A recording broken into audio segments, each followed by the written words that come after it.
Happy Monday, everyone. Welcome to the start of week 5 of our Intro to Mass Media class. And can you believe it? We are already nearly half through this semester. And it's definitely been a good one so far with lots of great topics that we've covered. This week we're going to dive into magazines and books. And for both of those topics, you can find some text PowerPoints covering the history of those mass mediums. These two videos are going to talk more about the cultural impact and current look of the modern magazine and book markets. So without further ado, we'll go ahead and jump into some magazine information. So, connecting our cultures visually through the art of photojournalism began in 1880 with the advent of dot pattern screen printing that utilized metallic plates to directly represent photographic images. This is a photo by New York photojournalist Jacob Riis, who chronicled the poor in New York City. He was considered one of the first U.S. photojournalists. And why I bring this up at the start of our conversation about magazines is because magazines have evolved into a primary purveyor of images because of how much space can be devoted to photos. So while you are going to see quite a few photos in newspapers and online, the print of magazines with the glossy paper and people subscribing because they want to see visually driven stories makes it the perfect place for photojournalism to still thrive today.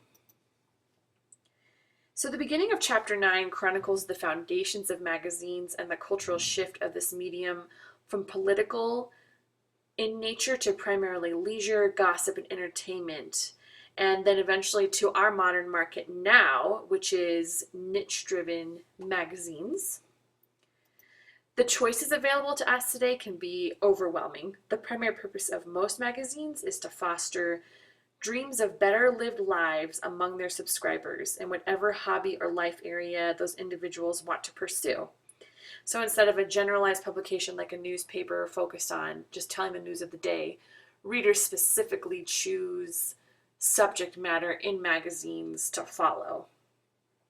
And I think it's interesting to note the domination of specialization section in our textbook starting on page 329. So check that out and think about how the genre genres of magazines developed, and then head over to our discussion board section to explore how magazine genres shape different aspects of our culture and how we grew to want this type of specialization as consumers.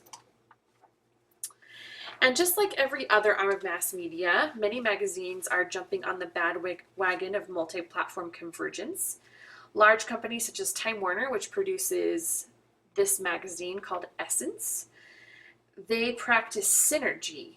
And synergy is basically when a large company like Time Warner owns several different types of media and publications within that.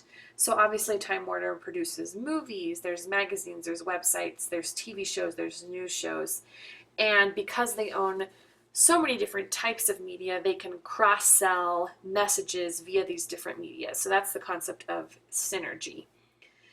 And from a big picture look, many magazines are a part of these big picture companies. It's pretty rare now to find a nationally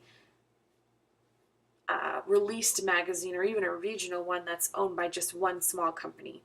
So again, let's talk about gatekeeping and recognizing that even in magazines, that large media companies are actually still acting as the gatekeepers of specific messages and aligning these magazines to sell within their specific commercialized interests. So while yes, there's different topics and a company may even own polar opposite topics of magazines or publications, they are still controlling the messages that go within each of those and just trying to sell to different markets.